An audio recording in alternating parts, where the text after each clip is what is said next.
വെടിക്കെട്ടുപുരയിലുണ്ടായ സ്ഫോടനത്തിൽ നിന്നും തലനാരിഴയ്ക്കാണ് സുരേഷും മകൻ സുജിത്തും രക്ഷപ്പെട്ടത്. അടുത്ത കാലത്താണ് മകൻ സുജിത്ത് ഈ മേഖലയിലേക്ക് വന്നത്. സതീഷിന്റെ ഒപ്പം 6 മാസമായി സുജിത്തുമുണ്ട്. മുൻപ് 2 തവണയാണ് വെടിക്കെട്ട് അപകടങ്ങളിൽ നിന്നും സുരേഷ് രക്ഷപ്പെട്ടിട്ടുള്ളത്. അപകടം നടക്കുന്ന സമയം 2ാമത്തെയും 3ാമത്തെയും വെടിക്കെട്ട് നിർമ്മാണപുരയിലായിരുന്നു ഇരുവരും. ഒരു പൊട്ടൽ കേട്ടുവെന്നും തീ വരുന്നത് കണ്ട് പാടത്തൂടെ ഓടിയെന്നും പിന്നെ എന്താണ് സംഭവിച്ചതെന്ന് അറിയില്ലെന്നും സുരേഷ് പറഞ്ഞു. അത് ഷെഡിന്റെ ഏറ്റവും ഫ്രണ്ടിൽ നിന്ന് ഒരു പൊട്ട് കേട്ടപ്പോൾ തന്നെ ഞങ്ങൾ ഏറ്റവും ലാസ്റ്റുള്ളവരൊക്കെ ഞങ്ങൾ പാടത്തു കൂടെ ഓടി കഴിച്ചതായി. പിന്നെ ആ പൊട്ട് നേരെ ഇങ്ങനെ വന്ന് ആ പറമ്പ് മുഴുവൻ കത്തി പൊട്ടിക്കൊണ്ടേ കത്തി. അതാണ് ഉണ്ടായത്. പിന്നെ എന്താണ് അവിടെ സംഭവിച്ചതെന്ന് നമുക്കറിയില്ല.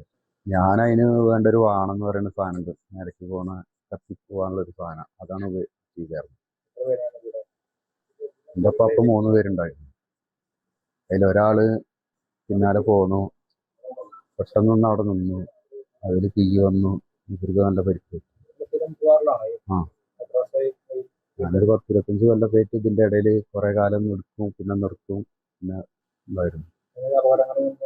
ഉണ്ടായിരുന്നു 2-3 അപകടങ്ങൾ. ഇത് 3ാമത്തെ ഒരു അപകടത്തിലാണ് ഇപ്പോൾ ഇത് ഉണ്ടായത്. പരുക്കേൽക്കാതെ രക്ഷപ്പെട്ട് വീട്ടിലെത്തിയെങ്കിലും സമാനതകളില്ലാത്ത ദുരന്തത്തിന്റെ നടുക്കത്തിലാണ് സുരേഷും കുടുംബവും. Zee Malayalam news, Thrissur.